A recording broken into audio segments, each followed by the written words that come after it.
Hello everyone. The trial within a trial of the Sons of Mayor murder trial is continuing at the Pretoria High Court. And there might be light at the end of the tunnel for accused number 2, Morhane Ntanzi. His legal representative, Advocate Thulani Mngomezulu, is fighting hard for him. He has exposed the shenanigans of police officers. Advocate Mngomezulu is having a feast with Sergeant Morhane, who is the current witness. Morhane has revealed in court that indeed there was TRT unit, even though in his testimonial he didn't reveal that. Even the Metro Police, the likes of Jonathan, didn't reveal that information. Again, Morhane is under fire for contradicting himself after it was agreed in court that the AVL report, which is automated vehicle location, that it will be part of the evidence. The vehicle that he was driving or traveling with when they were transporting Ntanzi, he initially said that the reason why he violated the speed was because the car was recently serviced. But later again, when he was asked about the stops he made, he said the car had problems, and there's a lot that is going on in that court. Morhane can't even lie, Shem. Mngomezulu is pressing him hard. He even told the court that the reason why they booked out Ntanzi for the whole 17 hours was because Ntanzi was going to get bored in the holding cells. Ntanzi was staying alone. He wasn't sharing the cell with anyone, so they decided to go with him and perform other tasks. I mean, how can you roam around with a dangerous suspect who allegedly killed Senzo and is known to be an assassinator? That doesn't make sense at all.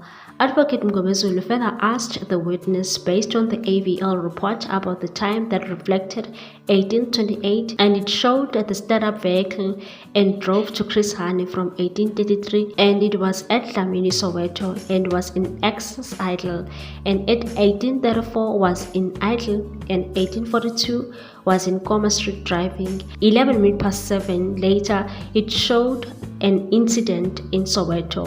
He then asked the witness, was it before he arrived in the police station? Morhane said they had already left the police station. Advocate Mngomezulu then told the witness about the evidence he has tendered before the court. When they went to Foslera's court, he said he was in a hurry to fetch the keys and the USB from late Mapena, and put it to the witness that there was nothing stopping him from using a freeway. The witness said they always changed the ways for their own safety. Advocate Mngomezulu said but they stopped more than 3 times before they reached Moroka police station. The witness said they only stopped once when they bought water. Mngomezulu said he stopped at a ring road. The witness confirmed that they also stopped at Chris Hani Road. Morhane said he doesn't remember stopping at Chris Hani Road. Mngomezulu then told him that he stopped there in Chris Hani for 10 minutes, where the AVL report said GPS unlocked. State prosecutor Judge Baloyi said that's not true. GPS unlocked doesn't mean they stopped. Mngomezulu said he didn't say that. He said according to the AVL, it shows GPS unlocked. That's what he said. The witness said he doesn't remember stopping there. As he stated previously, he was driving. Mngomezulu continued and said at 15:58 he was driving. What was he doing in terms of the AVL? He said the car stopped. Mngomezulu said until 1828, they were still fetching the keys. The witness said as he stated before, they were in Moroka police station, and Sergeant Mabena went inside and was assisted in the church office. It was a Friday and a lot of people had knocked off when they arrived, and Mabena had to wait for someone who was going to help. Advocate Mngomezulu put it to the witness that who can come and confirm that evidence, because Sergeant Mabena is no more and there's no name of the person that he spoke to. The witness said he doesn't even know that person. He was with Ntanzi in the car while Mabena was being assisted. Advocate Mngomezulu said he'll ask the court to reject that evidence. He further asked the witness if he transported Ntanzi on the 13th of July 2020. He said he doesn't remember. Mngomezulu put it to him that it was the first day accused number 2 appeared in Tlhabane court. Baloyi objected that and said that's not correct. Mngomezulu said that's the version of the accused.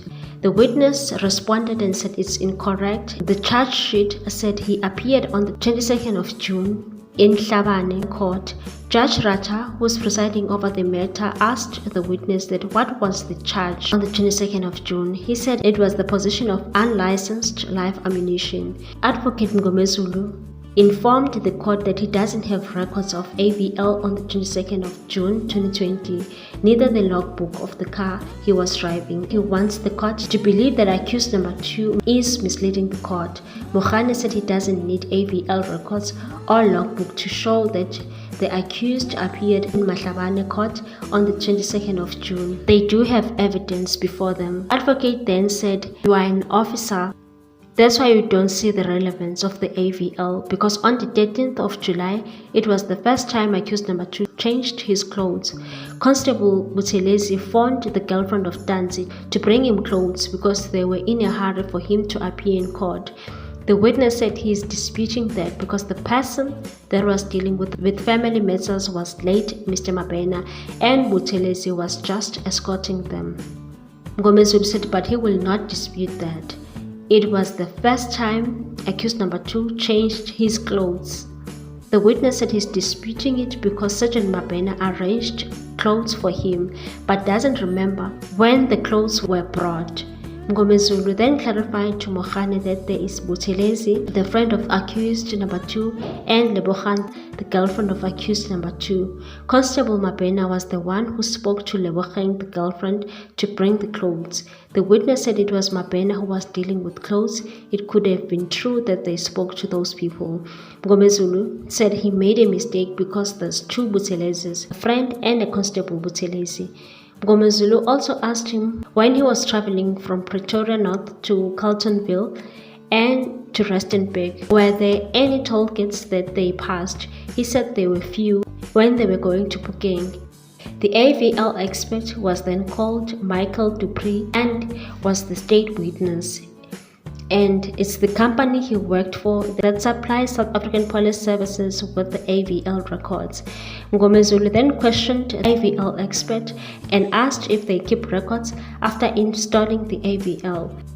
The witness said all the information is with the SAPS and they don't have that information. The advocate then asked him about the incident and showed driving, but the speed was 0.